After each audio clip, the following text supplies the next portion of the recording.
My name is Mark Daniely. I'm the director of Alamance County Cooperative Extension and also serve as the horticulture agent. So I work with homeowners that have gardening questions as well as farmers.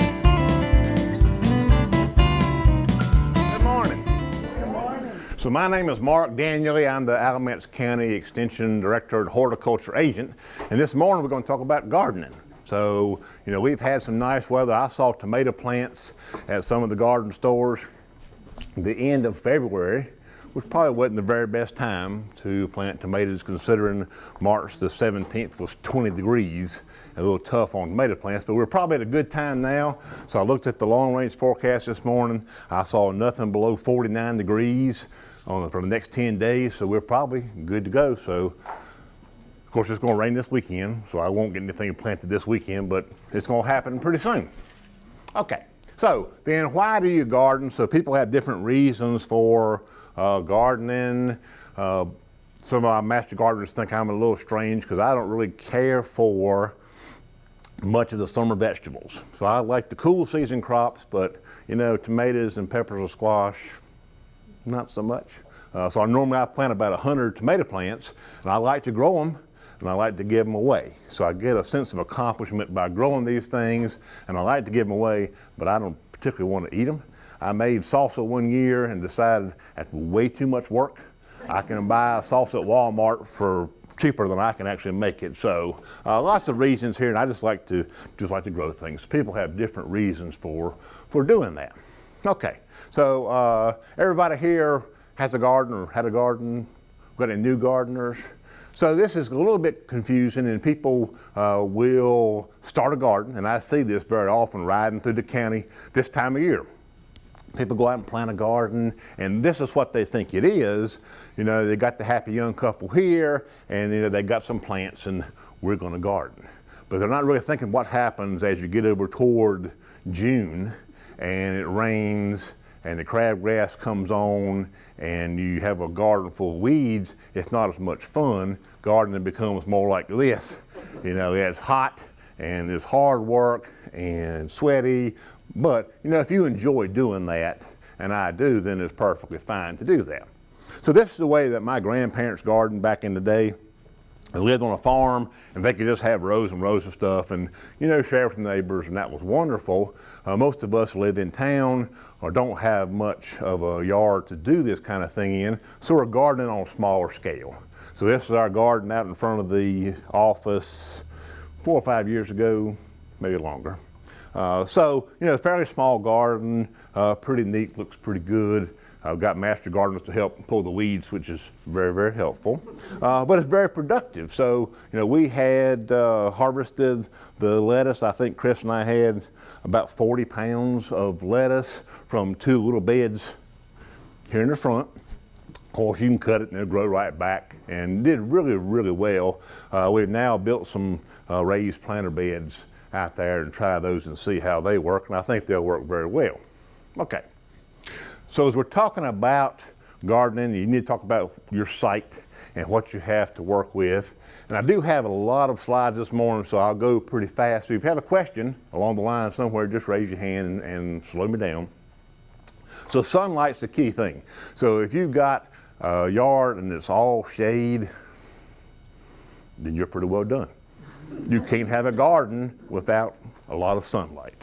Location and size, you want to have it pretty close to the house.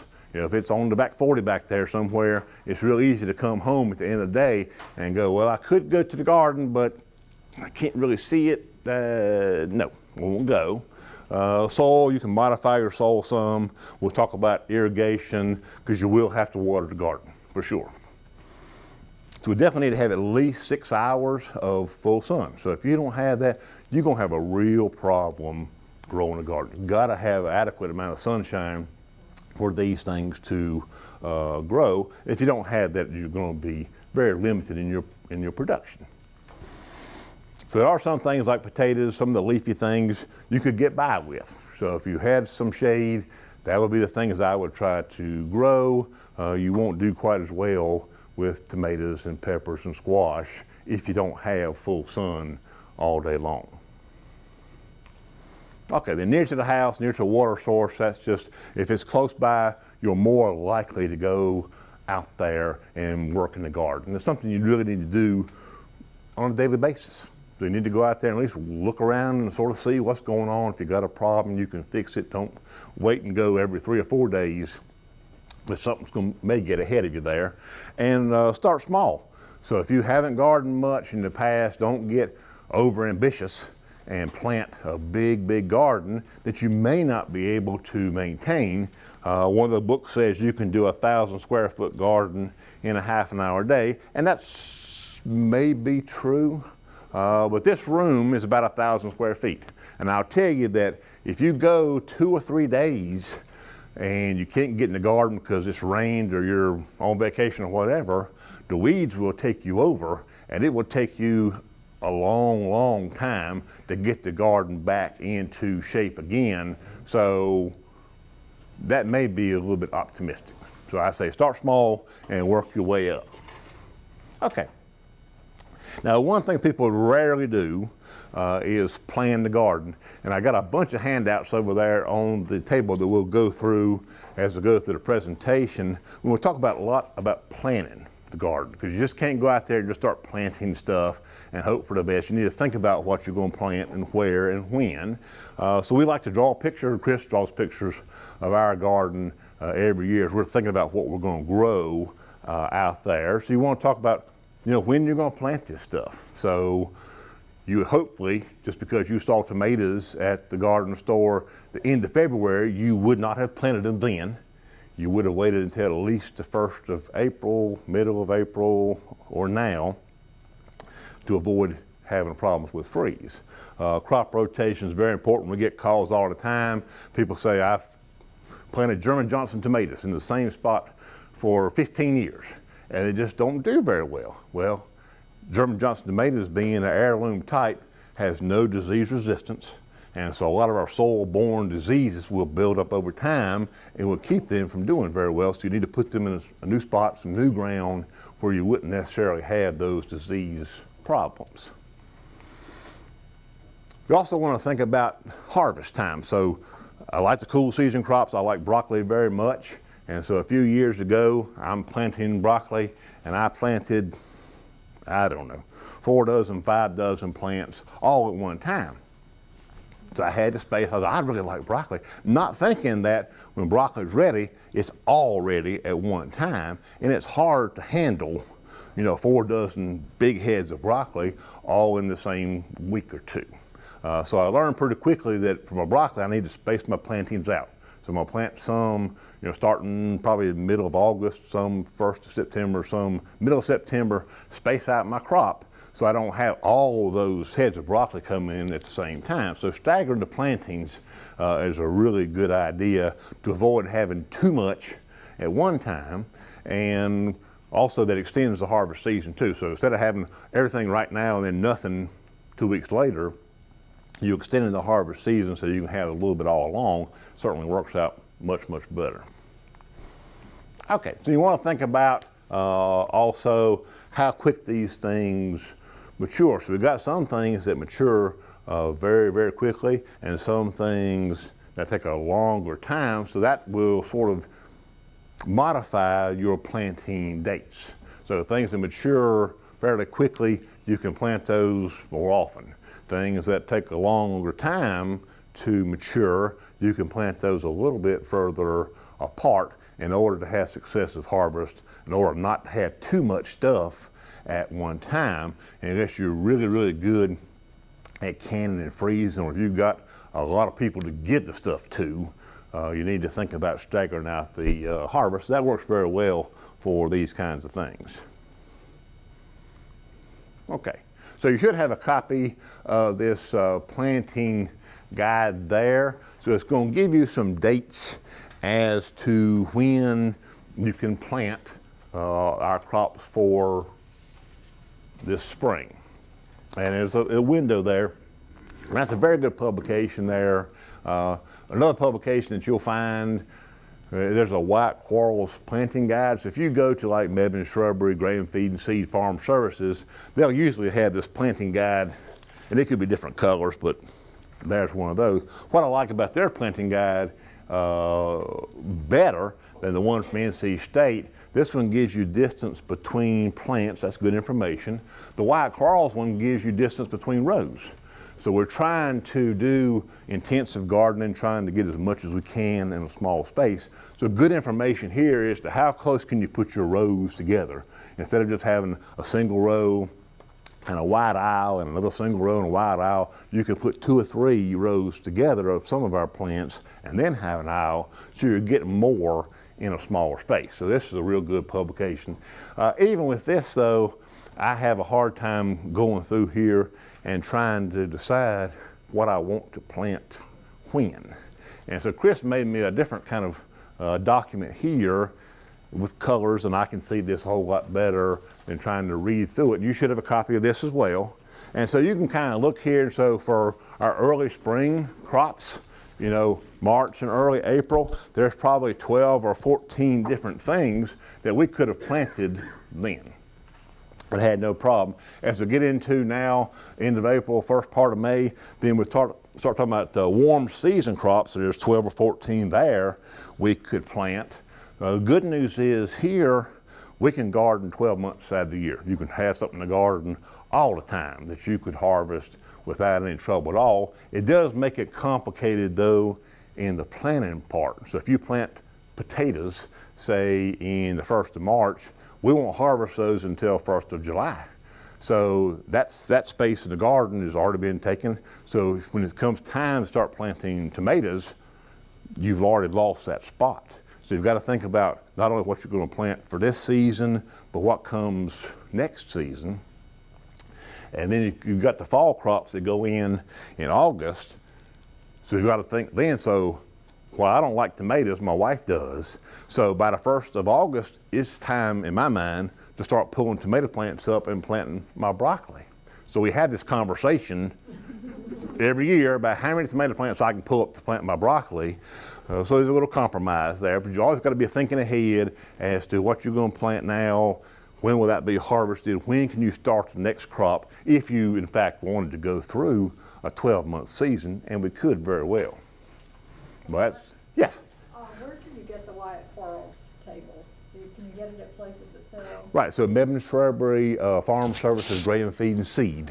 They're Wyatt Quarles seed dealers. Yeah. So almost always, it may be a different color than this, but they almost always will have copies of that chart, which is a really nice chart. Okay. So still, you know, we're talking about planning. We'll spend a lot of time talking about planning because you need to think in advance what's going to happen. But it's always nice to experiment and try something new in the garden with a different variety or something that you've never grown before. I tried to grow eggplant, but the flea beetles for like 2 years just destroyed the eggplant, so I just quit growing eggplant. I just can't control flea beetles. But I do like to experiment and try to do different things all the time. So a few years ago, I decided I needed to have some pole beans. So my garden area is very, very small. And I've done bush beans in the garden, and I've done pole beans, but it takes up a lot of space. And so I thought, well, I got this area here by the fence, and I can just put in a single row of pole beans there, and that's fine. I had to have a trellis for the pole beans to grow on, so I built a trellis there. So I got 10-foot bamboo poles and a really nice trellis mesh I got from Johnny's Seed Company. And the beans grew really well. So I had drip irrigation in there, and man, I had bean vines. Hadn't really thought though, how do you pick beans off a 10-foot trellis? See, I wasn't thinking in advance, like I'm telling you. So you can use a ladder, but this row is like 80 feet long, and you can only pick about maybe 3 feet at a time off the ladder. So you're up the ladder and down the ladder, up and down, and that's right much like work. And didn't feel like that was really what I wanted to do. So I thought, well, there's got to be a better way to harvest these beans. So I thought, well, I can just drive the truck down there, and I can either stand on the toolbox or stand in the bed of the truck, and that works very well. So I'm not climbing the ladder all the time. The problem is you got to have a competent driver. And at that time, our daughter was learning how to drive. She was 15 something, and she did okay, but she really didn't have the whole brake gas pedal thing worked out well, and she threw me out of the truck a couple times. So I thought that really wasn't the very best thing to do, but you could try something new and different. Yes, ma'am. I don't see any sign of bugs. How did you do it? No bugs. I sprayed them. What did you use on your beans? Probably was 7 carbureal, probably. They look fantastic. Yeah, yes, ma'am. Mark, Yes. do you use that on all your vegetables as your tomatoes and such? No, I do not. Okay. Right, and we'll talk more about pesticides here in just a little bit there, and there should be a list over there that we'll talk about too. So anyway, so it worked good. They grew very well. It just was hard to harvest, so I didn't do that again. But you can try some different things, and that's kind of the fun of gardening, is to see what grows and what doesn't grow, and what you like and what you don't like. So I grow a lot of different tomato varieties. Last year I did Celebrity. I don't like Celebrity. It didn't grow well for me. The short plants and tomatoes were small, and I didn't really care for them at all, so I won't do Celebrity. So you just try different things as you go along. That's part of the fun. So you should have this handout here. Talk about crop rotation. So a lot of these things you just don't want to put in the same spot year after year. If you keep tomatoes in the same spot year after year, you will have some of the soil-borne diseases build up and cause real problems with the plants growing. So you want to rotate around in some of these things. So this is a 4-year rotation. Some of our organic farmers will do a 10-year rotation. So it's very complicated, and you really have to think about what you're going to do, but a 4-year rotation will work very well for you. Okay. So we're talking about intensive gardening, so we're trying to get a lot of stuff in a small area. That's the best way to do it, because you don't have the room, most likely, that they did back in my grandparents' day, where you could have a 300-foot row and 5-foot aisle between them. So really trying to keep a lot of stuff in there, but it does require some careful planting, what you're going to put where and when. So I garden on 3-foot beds. So I got a 3-foot bed, and I got a 3-foot aisle, and I think I've got 4 rows of cabbage, 3 rows of broccoli in that 3-foot section, and I plant right to the edge of the bed. As these things grow, my 3-foot aisle ends up being about 1.5 feet as the plants grow to it, but I can get a lot of stuff in a really small area, and it works very, very well. Tomatoes, you can do 2 rows of tomatoes in a 3-foot bed, so we're trying to get a lot of stuff in a small space in order to maximize your production, unless you've got a big, big garden area. Okay, so we're talking about soil, and we have some challenges here in Alamance County. Some of our soil is not great, but you can modify it. So that's the good part about gardening, is you can modify the soil. It does take a little bit of time, but you can add organic matter and improve the soil, and it makes a really big difference in how well things will grow. You can use all kinds of raised planter boxes if you'd like to. If the only sun that you've got is on the patio or on the deck, then you may have to have a raised planter in those places in order to grow any kind of vegetables. You can just have a little bit of a raised bed out in the garden with no sides or anything. That'll work very well too, help the drainage and aeration, and adding the organic matter helps the soil a lot. Okay. So we talk about soil testing. I got soil testing boxes back there. All this is part of soil preparation, adding the organic matter to improve the soil, so you've got better aeration, better drainage, make our plants grow much, much better. So we'll talk about soil a little bit. Chris, if you'll give me the lights, please.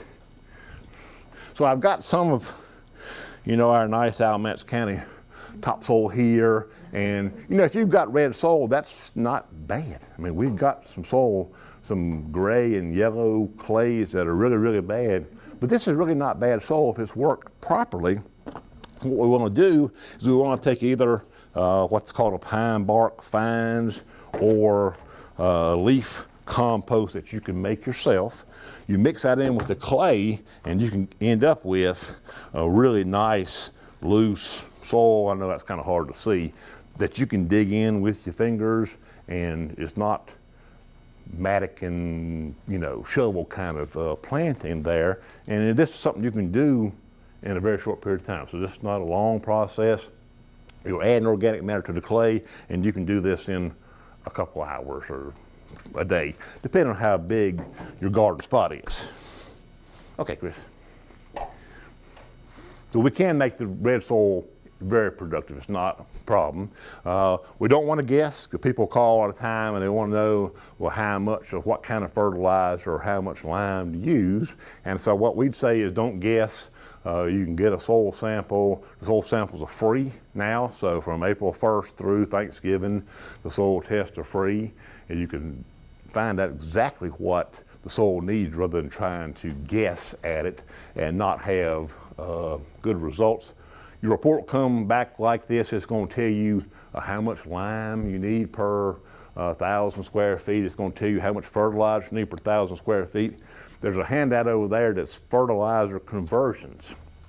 So sometimes, you know, you may not have 1,000 square foot garden. You may only have a 100 square foot garden. So you don't need these big numbers, but the conversion will tell you, you know, how many cups per pound it is for 10, 10, 10. So if you got 100 square foot, you could easily do the math to get from 1,000 square foot rate to a 100 square foot rate and take your measuring cup and put the fertilizer out that way, which is very handy to do. Yes, ma'am.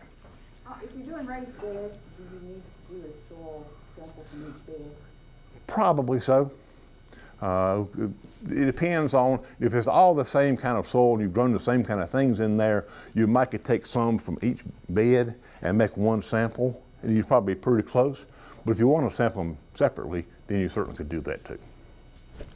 Because you can send in as many samples as you'd like. Be fine. Okay. We'll talk about pH a little bit, and you know, we know that most of our plants prefer to grow in a pH of 6 to 6.5, slightly acidic, but our soils could be a pH of 5.5 or 5, which limits our plant growth tremendously. And in order to bring the pH up, we need to add lime. So there are lots of different limes that you could buy out there. And I know everybody who goes to the store, grocery store, you're turning the box over, whatever it is, and you're reading the label of how many calories and how much sodium and whatever it is on that. People rarely, if ever, read the label of products at the garden store. So I had a guy call last week, and he said, I put some weed and feed in my yard, and now my grass is dying. And so I went to see it, and he had pulled the bag out, and it said it was Scotts Turf Builder weed and feed. But at the bottom of the bag that he didn't read, it said for centipede, St. Augustine, and zoysia. On the back of the bag it says, do not use on tall fescue. It had atrazine in it, which is a really tough herbicide, so he killed most of his yard because he didn't read the label. So always should read the label. So you got this fast-acting lime, so you may have a low pH, and so you go to the store, I'm gonna buy this fast-acting lime, because I need to get my pH up to where the garden should be. So with our potatoes at a pH 4.7 on our beds, so we needed something to bring it up. So we got fast-acting lime there, and the advertisement says 1 bag equals 5 bags of regular lime. Man, that's good stuff. Until you flip it over and read the very back, and it's hard to read, but in North Carolina, it takes 2,000 pounds of this to equal 1 ton of standard lime. Now, I wasn't a math major in college, but I think 2,000 pounds is pretty close to a ton. And I'm having a hard time figuring out how 1 bag of this equals 5 bags of regular lime when it appears to be the same kind of thing. So you want to read the label there. That seems a little misleading on that. Now, it may be fast-acting because the finer the particle size is, the faster the lime will react, but it's certainly not equal to 5 bags of regular lime according to the label. And it's very expensive, so $15 a bag for that stuff. Yeah. So you can get a regular pelletized lime, you know, for $4 here. This material, 1,814 pounds equals a ton. That's good stuff, good stuff. And most of our pelletized lime is a very, very fine particle that they've made into these little prills. So it's a very fine product. So if you put it on top of the ground and let it rain on it, it really dissolves very, very fast. It works faster, I would say, than that other material, and certainly is more effective. It only takes 1,814 pounds of this. So that works very well in, you know, a fraction of the price of the fast-acting lime. So we'll read the label there.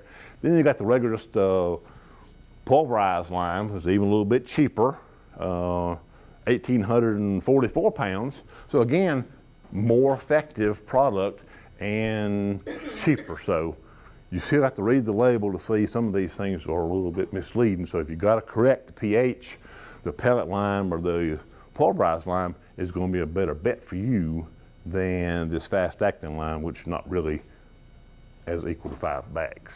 So which is better, the pelletized or the pulverized? So if you're going to till it in, I'd use the pulverized.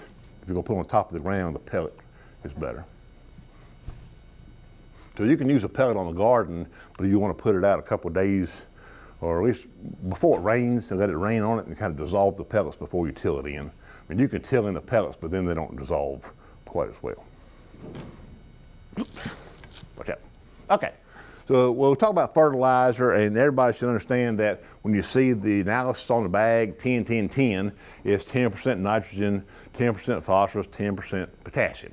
And there are all kinds of ratios out there, whether it's 10, 10, 10 or 7, 17 or 16, 4, 8, or I mean, there are just dozens and dozens of different analyses out there. And you'll see things like this, tomato, vegetable plant food, and evergreen flower and tree and shrub stuff. So what I would say is, again, we don't care what this says, doesn't make a difference at all. We're only concerned about the analysis, what is the actual percentage of nutrients in the bag. So, you know, if you put tomato plant food on your azaleas, you know, is your azalea going to grow a tomato? No, it doesn't make any difference. Plants don't care. This means nothing to our plants. Doesn't mean anything to us, really. It's the analysis is what we're most concerned about, because that's what the plants are looking for, is the ratio of those particular nutrients.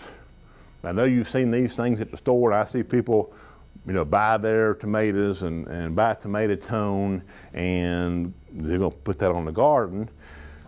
And it's fine, and there probably are 12 different tone products. So they've got the holly tone, plant tone, tomato tone, bulb tone, shrub tone, tree tone, flower tone, I don't know. About 12 of these things. Again, we don't really care what the front of the bag says. We want to look at the label. And so you've got a 4, 3, 4, 3, 4, 6. That's the analysis. So what I would submit is that's virtually the same within a percentage point or two. It's fine. It doesn't really make any difference. So you could put holly tone on tomatoes. You can put flower tone on tomatoes. It doesn't make any difference at all. The plants don't know the difference between one or the other. They're all within a point or two of the same analysis. If you looked at what they're made of, it's the same. If you look at the mycorrhiza stuff they got in here, it's the same. It's the same product. They just changed the name a little bit just to kind of fool you into thinking, well, I need to buy a holly tone for my hollies. I need to buy a tomato tone for my tomatoes. I need a tree tone for my trees. You don't. It's fine. If you want to buy one of these products, it's fine, but buy one and use it on everything, as long as the soil test comes back and says, you know, you need a complete fertilizer. That's fine. It's a good fertilizer. But just buy one. You don't need to buy a separate fertilizer for every particular thing. Again, we've got the soil test here. There are cases, I know you can't read this, where we could have adequate phosphorus. Yes, sir. I'm not trying to be funny, man, but it's like you're some senior citizen in here, Yes, sir. and this lady up the street from me, she wanna give me some horse manure and topsoil. Okay. She will give it to me. I already got some other growing. Right. She will give me that. Now, cornfield.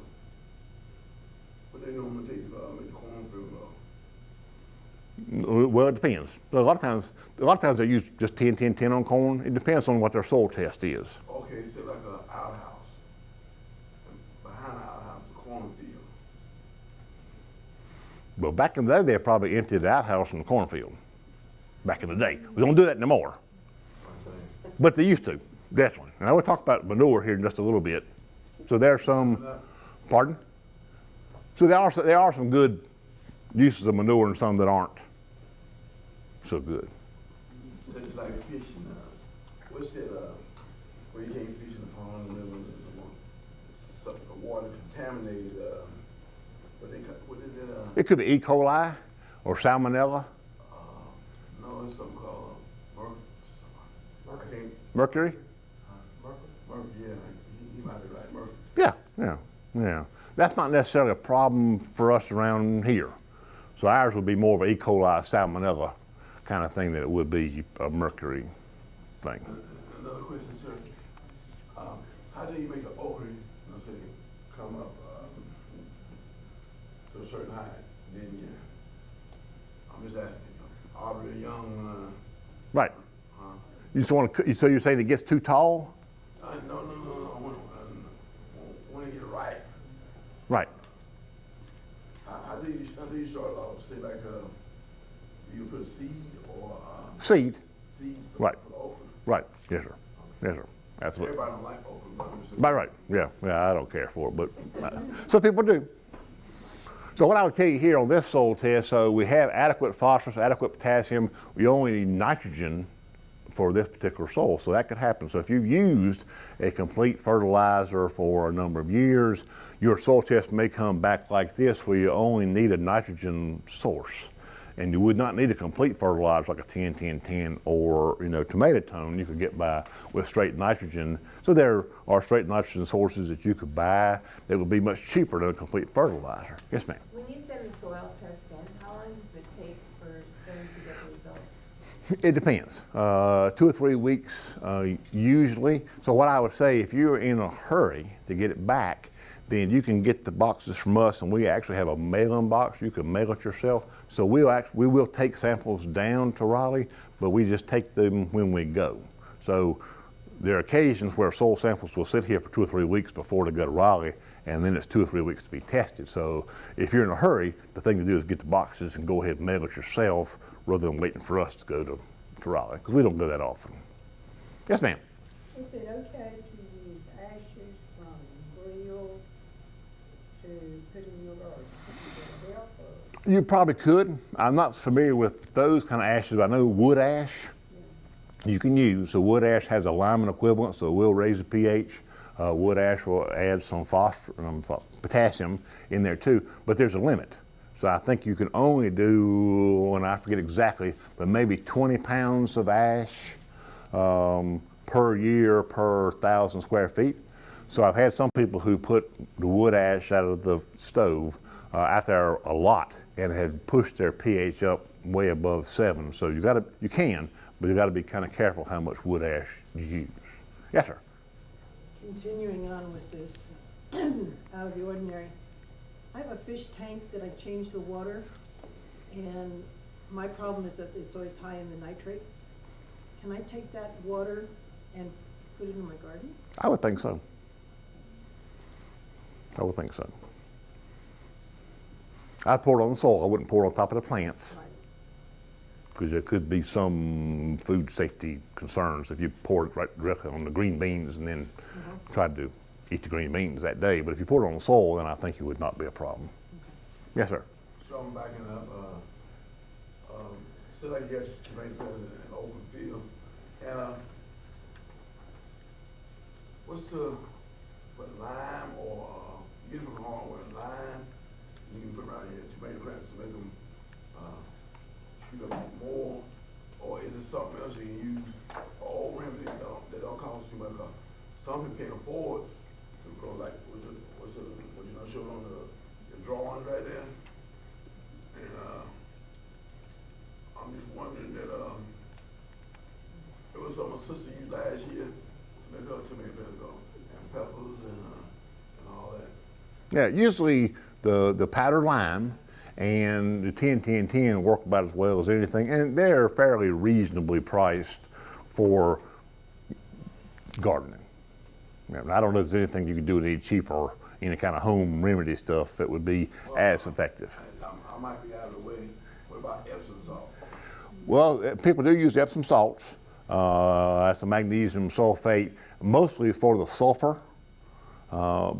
If you had a sulfur deficiency, the Epsom salts will help somewhat, possibly. The magnesium not usually a problem. The sulfur sometimes can be a deficiency. Okay, so we talked about soil. We talked about this a little bit. So we talked about amending the soil. We've already talked about adding the organic matter and how we're going to improve our soil. We want to use something that's fairly well decomposed. You don't want to have a raw wood chipped from the tree companies. We'll talk briefly about manure. So, animal manure is fine, but you got to know the source. So we have now some herbicides that are used on hayland and pastures that are persistent and would pass through the animals' bodies and be in the manure and can destroy your garden. So you really need to know the source of the manure. You just don't want to buy it from anybody. You need to know where it's coming from, what herbicide was used on those fields, because there are some persistent herbicides that will go through the animal's body, be in the manure, it's in your garden, and it can destroy your garden probably for a couple of years. What about that black cow manure? So black cow, Daddy Pete's fine. So it's been manufactured and heated and stuff. It's So all right. You wouldn't have that. Is this mostly the raw manure that comes from a farm? Yes, sir. What about 2,4-D? Is it sprayed on the pasture? 2,4-D is usually not a problem. It has residual in the pasture, but it usually does not go through to the manure. So this is a triclopyr, chloropyrrolid. There's 2 or 3 of these that are in these pasture herbicides that will pass through the animals. So you need to know that history of the pasture before you use that manure. Yes, ma'am. One thing we're having a problem with is cats coming in and using our raised beds as litter boxes. But then they're also digging up our plants. If I put radish tape in or something, I'll go back out and it's all destroyed. And if we put in the young seedlings, then they'll go in and they're digging it up. So I go back out and my cucumber plants are moved and I don't know how to keep them out. Fence. Get a dog. Yeah, a dog. Chicken wire. The problem Yeah. is my dog's not out all the Right. So chicken wire, some kind of a wire fence. I mean, it's not convenient, but that's really the only way to keep. Are you using organic fertilizer? We have used some organic fertilizer. Be careful with things like feather meal. It's attracted to animals that eat animals. Feather meal. This has just been a real pain because the neighbor behind me feeds feral cats. And so even the animal control tried to talk to her, but she's still doing it. So then I was having cats coming in and having litters in my yard. Oh, right. So then we have to fence it around the shed and all There's that other motion stuff. sensor. So they're just, Motion sensor with water, like my thing is that, it shoots water out. Yeah, I have seen that. That works. One Yeah. easy remedy I've found, and cheap, is pine cones. When I have potted plants, I have cats, and they get in my potted plants to use. And so like in the winter when there's no vegetation there, but you can spread pine cones among your plants if they're tall enough, and it doesn't bother them. Cats hate pine cones. Oh. They can't walk. Oh, okay. so I Good. ended up last year going to the dollar store and buying 1 million forks and putting them in the tines up. So that way when they squatted down, they didn't like that. Well, okay. Do you have a question? Yes, ma'am. If you're doing raised beds and you're doing all organic, Yep. what kind of supplement can you use? Okay. for soil in? Let me back up to, so primarily feather meal is what most of our organic gardeners will use as a nitrogen source. So there's a rock phosphate for phosphorus, there's a potassium sulfate you can use for potassium, so there's a good list of these organic sources for all of these nutrients, but primarily it's going to be a feather meal product for nitrogen. Yeah. The only trick with these is you've got to apply it maybe 30 days before you plant, because it takes a little bit of time for these things to break down before they start releasing nutrients. It's not like a 10-10-10 that releases almost immediately. These have to be broken down, so it takes a little bit of time. So as long as you've got a little bit of a lead time, then they work very well. Okay. Let's get to, we talked about manures there. So, so organic matter, we're going to put that in there and mix it in with our soil like I've done with the red clay over there. The other advantage in using some organic matter, sort of like leaves, is for weed control. And I never really thought about this too much. So there's my garden. So I had enough leaves to cover half the garden, but not the other half. So there's a leaf, and this is early spring. So I've got henbit and chickweed and all kinds of stuff coming up in there. Only thing I had here was a few dandelions, but all of the annual seeded weeds was completely controlled by the leaves, so no problem at all. But where I had just bare ground, you know, nature doesn't like bare ground. Nature will grow a weed or something just to fill that space in, and did it very well. So then I got that area kind of cleaned up. I put down some of this pine bark fines like we talked about there, and then tilled that in, and then ended up with the garden. So you can do this pretty well. It takes a little bit of time. But yes, ma'am. Mulched up the leaves? before Yeah, you they put them right. down? So they had been So gone they through the don't lawnmower. have Right, much? Okay. right. So you just add that organic matter to the soil, till it all in, and then then everything grow very well. All right, real quick, I want to talk about sticking tomatoes. So I like the indeterminate kind of tomatoes. So the Beefmaster, Park Swapper, these things will grow up to be 10, 12, 14 feet tall. People will use cages and things like this, but it's hard to manage those sometimes. So I use bamboo sticks and baling twine, and just tie the baling twine around the bamboo sticks, and you can sort of see a better picture here. So you go around the bamboo pole to the next bamboo pole, and the plants just grow up in between that string. So it's a really quick way to tie the tomatoes up. You don't have to go, and I got 2 rows here side by side. You don't have to have cages or stakes or anything like this. This is how they do it commercially with smaller plants, but it works very, very well. So you can, What's the name of the string? it's a plastic, not plastic, it's like a polypropylene, it's a baling wire, So you can buy the baling twine at Tractor Supply. You can get like 10,000 feet for $12 or something. It's fairly What about your inexpensive. bamboo poles? Where do you get those? I got a neighbor who's got Oh. some. So generally speaking, you don't really want bamboo, but if you have somebody, if you know somebody who's got some bamboo, then it's a really nice thing to have. I don't want bamboo growing in my yard, but it's nice to have somebody who's got some bamboo because it makes a fantastic tomato steak. Very strong and cheap. Yes, sir. I have a friend that sells bamboo poles if you want to see them. Oh, right. Fantastic. Because they're bamboo out there, but you just can't go cut it Yeah. in everybody's yard. So, yeah. He's in Mebane. Yeah. So that's a great thing to have. And it does really, really well as far as tying up. So I use it on my tomatoes and peppers to give them some support, and it works very well. Okay. All right, so we'll talk about seed. It's time to start planting seed, and lots of different things to be considered here. The main thing is you want to buy current seed. So you don't want to buy seed that was 2016 or 2015. The germination rate is going to be much, much less. You want to buy current year's seed. You want to make sure the soil stays moist after you planted the seed. You want this stuff to germinate and get up fairly fast. Yes, sir. Do you have some seeds for this time of year? Well, I didn't get the question. I'll say, do you have some seeds for this time of year? Do I have seed? Well, say this area, when this article said on USDA, whatever. Can you buy the 2017 seeds now? Sure.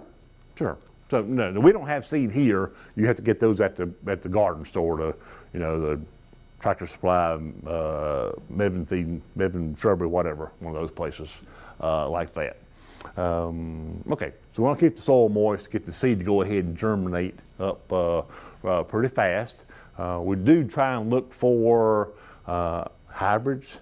So there are open pollinated cultivars that you could get. So you could save seeds of German Johnson. You could save seeds of a lot of our beans, and that's perfectly fine. They may not have some disease resistance qualities that you would get from hybrid seed. So you can do either way. You can save seed on some of these open pollinated plants, or you can buy hybrid seeds, just whatever your choice is, but you just don't have the disease resistance in the open pollinated plants that you would with the hybrid seed. So we start talking about when you're going to plant your seed. We're probably getting pretty close to a 60-degree soil temperature now, I would think. So we can go ahead and start planting some of these seeds now. It's still probably a little early to do pepper. Pepper's really a warm season plant. I don't know that I'd plant any pepper seed. And what about a couple of days before Good Friday? Is that a good time? well, we've already missed that. So we're past. No, so generally speaking, so Easter changes the date every year. So really, I'm shooting for more of a 1st of May, kind of a planting time. So not so much Easter is more first. Yeah, 1st of May. What about bell peppers? 1st of May. 1st of May for bell peppers? Yep. Or maybe even middle of May, because it has to be warm for them to grow. Yes, ma'am. Then you're talking about soil temperature? Soil temperature. And how deep do you test the soil? Probably in the top 3 or 4 inches. So just that Right. planting area for the roots right Right. now? Yes. Yes. Okay, so as you're looking for seed, you want to look at some of these things, disease resistance of some of our tomatoes, whether they got a Fusarium, verticillium, tomato spotted wilt virus, some of these things. It is handy to have a hybrid tomato that has some disease resistance that makes these things grow a little bit better. People like German Johnson, that's fine. It just doesn't have any disease resistance, so you can have trouble growing German Johnson on occasion. So seed sources, white quarrel seed I like very much. So there are local stores that you can get this.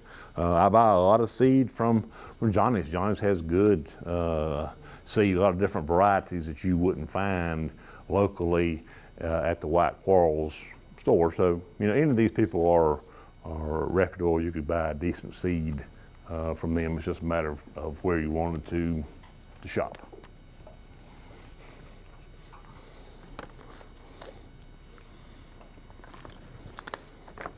Sir. Yes. So you get a little water break. So can I take a couple of them right there with? Sure. Thanks, sir. Sure. Okay, so we start talking about water. So once you got the garden planted, you're going to have to water the garden. If you expect the garden to get by on the rain, it's probably not going to work very well at all. And it's going to be hard to tell you how much you need to water. I mean, it just depends so much on the humidity and the wind and the sunshine and everything else out there. But the general rule of thumb is about 1 inch of water per week. It's what the garden needs in order to grow very well.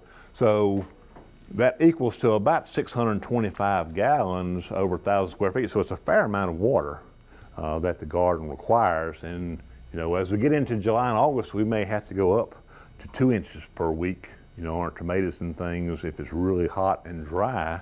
And a lot of times, we'll have a thunderstorm and people think we're good to go, but there are cases where the soil can not absorb all of that rain at one time. Mostly it runs off. You may have to go back in and water the garden after a big rain if it came really fast and ran off instead of soaking in. So we want to make sure when we do water, we water very thoroughly to promote deep rooting. We talk about drip irrigation because we're trying to wet the soil, but we don't want to get the leaves wet, so especially like tomatoes that have all kinds of foliar diseases. If you run a sprinkler over top of tomatoes, you're going to have early blight, late blight, all kinds of leaf spot disease. So drip irrigation is going to help minimize the amount of foliar diseases you'll have with tomatoes and other crops as well. So here's a drip irrigation system here, and I'll show you some parts in a minute. And you can sort of see there's emitters every 12 inches down this row, and those wetted areas actually will come all the way together. So you've got a filter, pressure reducer, distribution line, and then what they call this lay flat tubing. Chris, if you'll get my lights for me, please. So here's kind of the kit. So you've got a connector here. They'll connect to the garden hose. Then this would attach to the distribution line. You've got a connector here that connects this lay flat tubing, and there are emitters formed in this tubing every 12 inches. So you can just lay this out, you can turn this off or on, and it works very well to deliver the water where you need it by the plants without spraying water everywhere. And another little neat thing, so if you have fertilize a garden, but you're a little concerned about the fertilizer running out, and you want it to do like a liquid feed, a Miracle-Gro kind of thing, they actually sell an injector that you can put and use with the drip system. So you can fertilize through the drip system with this little injector. So you could have one of these that they call the hose-on thing, so you can run fertilizer through the garden hose with this kind of tool, but it doesn't have enough pressure to run a drip system. But you can get this part right here, which you could put on the drip system and run fertilizer through it, you know, when you needed to. It works very well. Where'd you get that from? The Berry Hill Irrigation, I got some of their catalogs back there in the back. The main advantage to this as opposed to soaker hose is that the water comes out evenly. With a soaker hose, you get a whole lot of water right where the hose hooks up and not very much at the very end. But these emitters are pressure compensating, so you get the same amount of water at the end of, say, a 100-foot row as you would at the very start. So really nice system, very efficient use of water. Waters the garden very well. Question? Can we use a raised bed? Oh yeah. Is there somebody at Berry Hill that can help you design? Yep. how to do Yeah, they have kits that will sort of jump you from the ground up into the raised beds. So yeah, it works very well. And it's so nice because mine, I can come home after work, go out, turn the spigot on, walk through the garden, make sure I don't have any leaks or any kind of a problem, and go inside and have dinner and sit in the chair and take a nap or whatever, and let it run for a couple of hours and then come back and turn it off. You don't have to worry about getting the foliage wet and not standing there holding the water hose, which is kind of boring. But it does a really good job of watering. Okay, question? Yes, ma'am. Do you just turn your faucet, your spigot on full? Yep, wide open. Wide open, yeah, because this has a pressure reducer on it, so this system works on like 10 psi, and the household pressure may be 45 or 50, which would blow this apart because all these fittings are just compression fittings, just not glued or anything. So this reduces the pressure down to 10 to what the system needs. So crank it wide open. Yes, ma'am. If you're using rain barrels, is there anybody local that can help with setting it up? Because I'm going to need to pump the water out of the rain barrel. I don't know of anybody. You might try this Berry Hill people and see. I mean, you can get like a little electric pump to pump, but I don't know of anybody who really knows much about that. Okay, Chris. So drip irrigation is a great way to water the garden, very efficient. And lasts a long time. I think our system we've got here probably we've had for at least 5 years, so it lasts a long time. So it does cost a little bit of money to put the kit together, but over a number of years you'll pay for itself pretty quickly. All right, pest management. So we'll talk about bugs. So there's a whole list of things here that we would talk about here. So trying to maybe plant hybrid tomato that has some disease resistance. You need to be out there, really on a daily basis, sort of scouting and looking at your plants. So a lot of these insects we have problems with, aphids and white flies, can go from a very few to a bunch in a few days' time. As long as you go out there on a regular basis and sort of look to see when you've got a problem, then you can take care of them when you've just got a few versus when you've got a bunch of them out there. Cultural practices, don't overhead water your tomatoes. That'll keep down your foliar diseases quite a bit. Knowing the pest, a lot of things you may see in the garden may not be a pest. It may just be some random bug just flying through and just happens to land on your tomato plant. It may not actually be hurting your tomato plant. You want to know what it is before you go out there and try to spray it. Biological control could be things like BT products, dipel, thuricide, work great on some of our caterpillars and things. mechanical. You know, if you've got squash bugs, going out there and squashing the squash bug is very satisfying, very, very effective. You know, there'll be times you're going to have to spray. And I don't care whether you're going to have an organic garden or a conventional garden. At some point in time, you're going to have to spray something for somebody, or you won't have a garden. But there are ways to talk about that, and we've got a handout on that. Let's see. All right. So you see this guy in the garden. What are you going to spray him with, or her with, as the case may be? Well, nothing. I'm not gonna spray it. Yeah, baby ladybug there. So that's a good pest. Now, you don't have to be an entomologist to garden. You know, if you see something out there in the garden that you think may be a problem, if you're not really sure, you can bring one to the office, and Chris is a whiz at identifying insects. And she can tell you, you know, this baby ladybug, or just something that's just a random, somebody just passing by and not causing a problem. So if not causing a problem, there's no reason to treat the insect. You know, what kind of problem is this on tomatoes? This is blossom end rot. So this is a calcium deficiency. People will see this and go, oh, I got a disease and got to spray something. When in fact, it's just a calcium deficiency there. Either a lack of calcium in the soil, or the soil's dry where the tomatoes can't take the calcium up. So again, no reason to spray for that blossom end rot. Okay, so here's where some of our problems happen. You go to the store and they got 10,000 different products, and it's very confusing as to what you would need to spray for what. And we can help you with all of these kinds of things. As you're looking at products to buy, you look at this insecticidal soap, great on soft-bodied insects, white flies, aphids, those kind of things. You can buy it as a concentrate, which costs you about $1 an ounce. You can buy it as a ready-to-use, which costs you about $34 an ounce. So that gets to be a little pricey to buy ready-to-use. You've got Liquid 7, which carbaryl works pretty well on a lot of our insect pests. You buy that as ready to use. It costs about $174 an ounce. Your percentage of active ingredient gets down to be not very much. So what I would say is, you know, for these kind of things, I would say go ahead and invest in a sprayer. You can get a little small pump sprayer like this if you just have one plant. If you've got several plants, you get a little pump up sprayer like this. It's going to cost you about 20 bucks.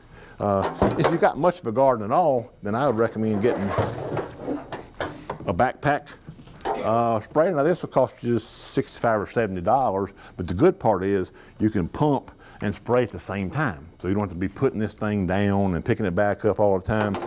So it works very, very well. So you can do your spraying and put it back up, and then don't have to worry about it at all. Better late than never. Go ahead, you're fine. Turn it off. Chris got another meeting to go to. I got it. Okay, so we'll talk about individual pests, and you should have a handout that talks about the garden pesticide list. So we're going to look at this a little bit. So we've got aphids, and you can go from 3 aphids to 40 of them in just a minute. So you really have to stay on. Mark, so aphids are green, and there's white ones too? Is that green, correct? white, red, yellow. There's all different kinds, colors of aphids. Absolutely. So we start looking at what you would do for aphids. So you can spray them off. You can use a pyrethrum product. So this over here, this is what is called the pre-harvest interval. So as you look at our sheet here, all these different products, you'll see things that are 0 day. That's the pre-harvest interval here. So the pyrethrum, the neem, insecticidal soap, all 0 day. Means you could spray your whatever this morning. You could pick and eat this afternoon. It's no problem. You get down here to malathion, depending on what you're spraying it on, it could be from 1 to 7 days. And you look at malathion here, each brand of malathion has a different label, which is highly confusing. So you look at high yield malathion, it's only labeled for tomatoes, and it has a 7-day pre-harvest interval. So it means you cannot, if you use this high yield malathion and you spray tomatoes, you cannot harvest those tomatoes for 7 days. You look at the bonide malathion right below it, that's a 1-day pre-harvest interval. I cannot explain to you why it is. But the label is the law. If it says you can't harvest for 7 days, you can't harvest for 7 days. The 8A and 4A, that's 8 applications a year or 4 applications a year. So you've got to look at these labels very, very carefully. So depending on what it is, your pre-harvest interval becomes really tricky because there's no one product that you can spray across the garden that's going to have the same pre-harvest interval. So you've really got to look very carefully to see, what can you use on cucumbers versus tomatoes. All these things are going to be very, very different going across the board. Okay. Thank you, ma'am. We've got a bunch of beetles out there, cucumber beetle, bean beetles. Again, we're still looking at different products here. So, the Carbaryl 7 could be 3 days. It depends on what it's on. Most all the Carbaryls here are going to be 3 days. So, but you can't wait 3 days to pick cucumbers. And you can't wait 3 days to pick squash. So, really, for the most part, and I don't know, you could wait 3 days to pick a tomato possibly, but cucumbers and squash, you can't really use 7 unless you pick it down to the nub and you got 3 days for them to grow back out. But if they come so fast, it'll be very hard to use Carbaryl on cucumbers and squash. We've got all of this, what they call the cabbage worm complex, all of these caterpillars in the garden. You could use row covers for things that don't have to be pollinated, or young plants, you just cover them over where the moth can't get to them. Works better in the spring and fall than it does in the summertime, but that's an option.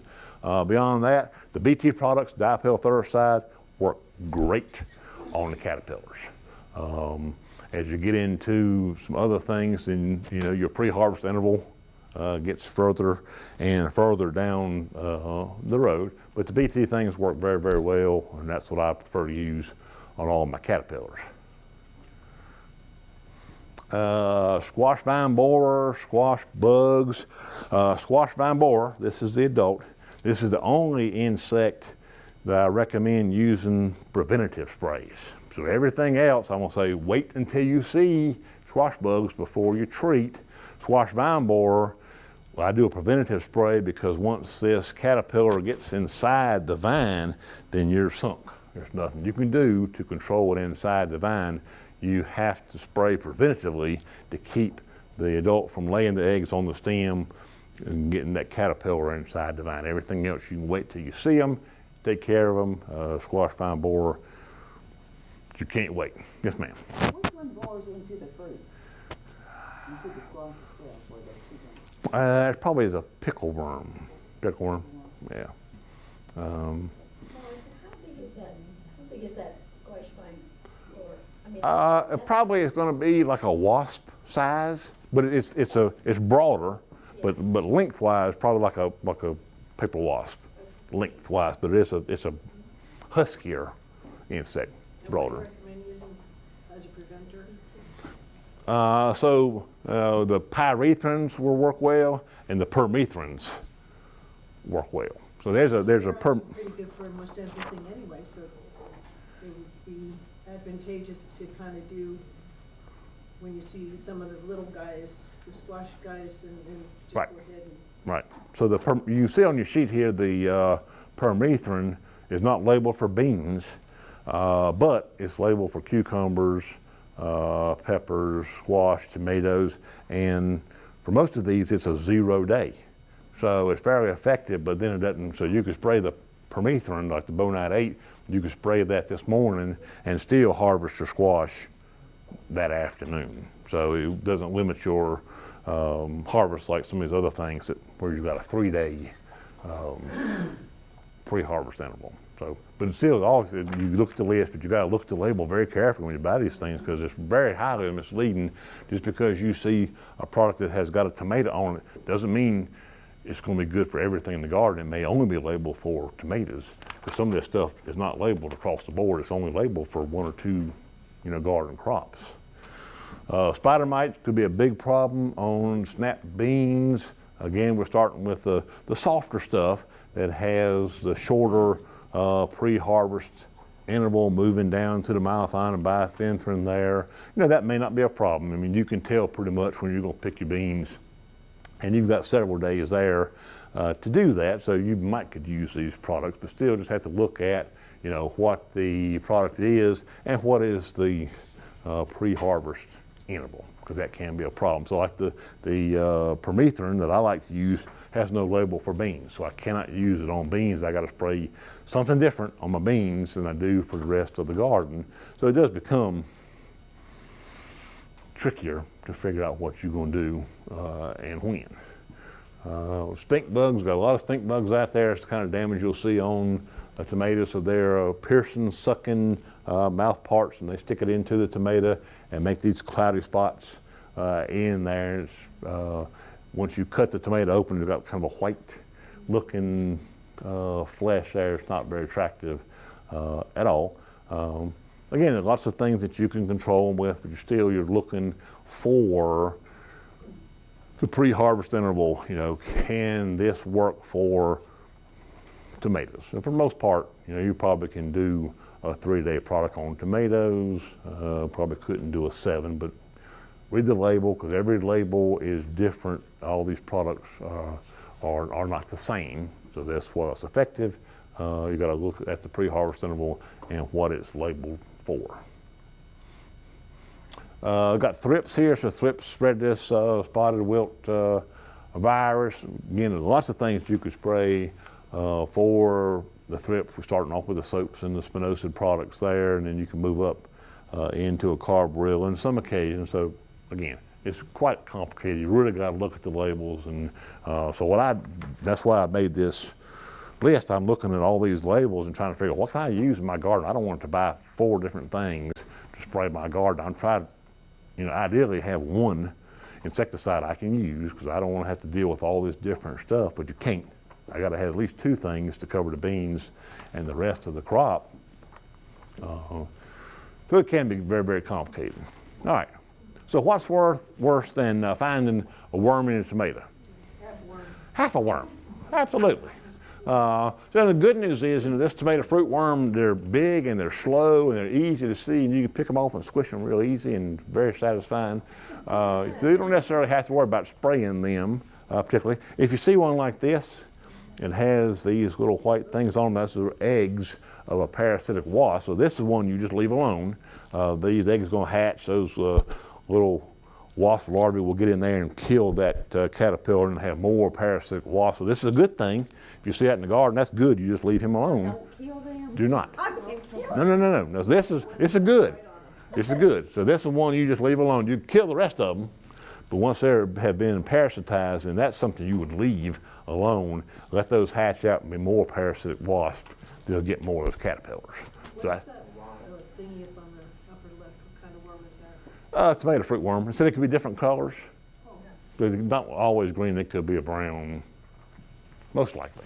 It could be a different worm. Doesn't really matter. You don't want it in your tomato. Okay.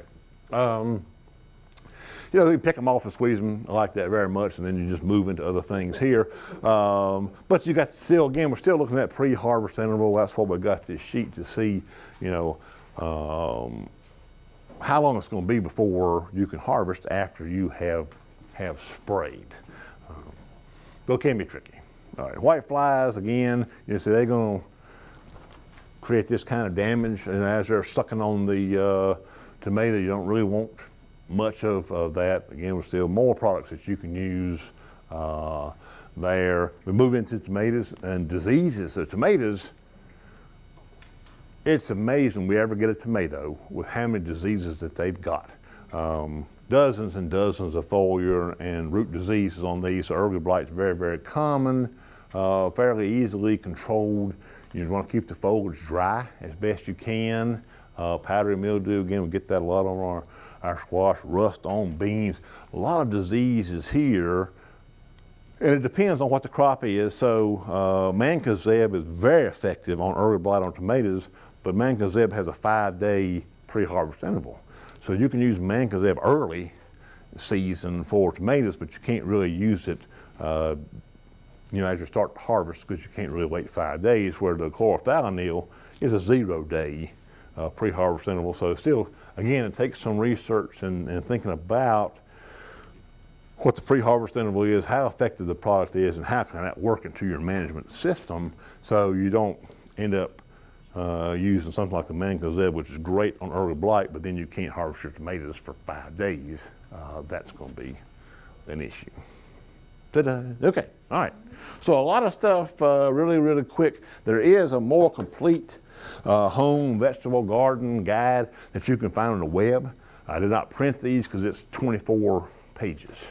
So if you can go to NC State home page and you can just Google, just search for home vegetable garden, and you can bring this guide up, or I can send you a link if you send me the email address. So a lot of good information here too, more so than what we've even talked about this morning.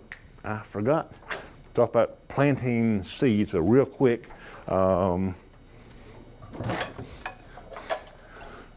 I've got this little push spreader, so I always had trouble planting seed in the road. You drop your corn or bean seed and it jumps out of the ditch or whatever. And then small seed, lettuce and spinach and turnips are hard to plant. So I bought this spreader that you can use. You put the seed in here. It's got different size plates. So we've got a plate here. This is for spinach, very small seed. And then I've got a plate here for beans, so bigger seed, bigger plate.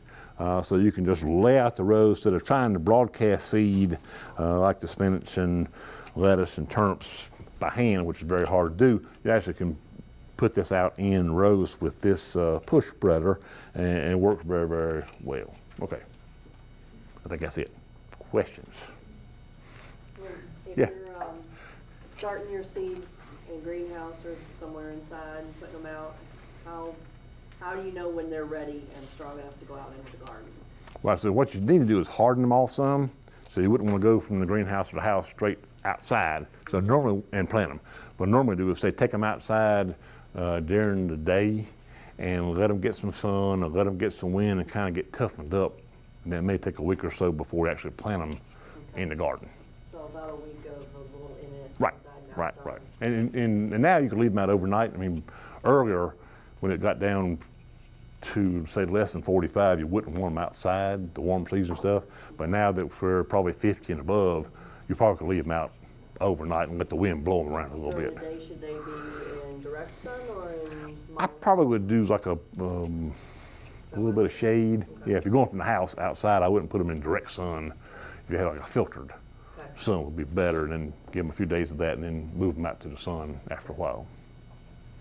Yes, ma'am. When can you plant the tomato seedlings? When? Supposed to seed, yeah. Now. Now. So we're probably okay now. Okay. So I think the long range forecast says nothing below 49 for the next 10 days. So by the time we get the 1st of May, we should be golden. What So, about cucumbers? yep. You can go ahead. Now, you talked about, changing beds and stuff, and we have our cucumbers and peppers in one bed, and then we had, we had tomatoes in that one bed, and then we had cucumbers and peppers in another bed. So the next year we switched them. Yeah. And they did horrible, horrible. So I don't know. And sometimes it just happens. I mean, it's gardening. And I've had some years I've had great success with peppers, and the next year, horrible. I did everything the same and had rotated to a different spot. It just happens. You get more information like on raised beds because you're dealing with smaller spaces, but to know what you can put in early, that then it would still be ready to be able to plant your cucumbers and tomatoes. Right. So you can do like lettuce and spinach, a cool season crops that you could have put in, 1st of March. Now, one thing we did is we put gutters on the fence. Okay. And we were going to try lettuce or herbs in there, so we're dealing with a smaller amount of soil. Yeah. What do you think would be more Right. likely? As long as it's going to be a fairly small plant, so I wouldn't put rosemary in there. Doing, seed, lettuce by seed. Right. Yeah, Will that'd be that fine. enough to handle that? Okay. Yeah. You have to water it a little bit more often because you don't have much soil volume, but yeah, lettuce would do fine in there. Okay. Yes, ma'am. Back to the pesticides. Sure. You could just choose 2 two go-to products for a typical garden, tomatoes, cucumbers, squash, beans, what would you choose? I'd use a permethrin for insecticide, and I'd use a daconil for a fungicide. So what is like 7? 7 is carbaryl. I'd rarely use carbaryl because it has a longer pre-harvest interval. So the permethrin, like a Bonite 8, and the chlorothalonil, the daconil, are 0-day pre-harvest intervals. You can't do that on everything. What are some name brands that would? Bonite 8 is a permethrin, and then there's a high yield permethrin broad use insecticide. That's a permethrin product. It's a 0-day. Mark? Yes. Sweet red peppers, I've never grown them before, and I've got some that I grew from seed. Do they need pinching back? I saw an article online. Yeah, I've never had pinched my peppers. I just kind of let them grow. Yeah. I mean, if they get kind of spindly, you could pinch them, but I don't know that you'd have to. I was just wondering if that was part of the growing process for them. Yeah, I don't You think gotta so. watch what you read online. Yeah. Yes, ma'am. But mine, raised beds are enclosed in a mesh where the sun and the rain can get through. Okay. But I think I had problems with the bees getting through. Okay. Pollinate. Right. And I understand mason bees are good because you can put the little house up. Mhm. Do they sell them local or do you have to order them? I don't know if you can get mason bees, but yeah, if you, yeah. Probably buy one online. Yeah, so that's one problem with the mesh stuff is it may limit the bees getting in there and pollinating, squash and cucumbers and things. Yes, that was my squash. Yeah, that could happen. Other question? Yes, ma'am. When you talk about on this sheet, and talk about times of planting, Yes. it doesn't matter if you're using actual raised beds like we have out front, or if you're just putting it in the ground, does it? I mean, you plant at the same time. About the same time. So the soil in the raised bed will be warmer faster than the typical ground, but still it won't be a week's difference in any case. So it wouldn't make that much difference as far as planting time in the ground or raised bed, either one. One last question. Sure.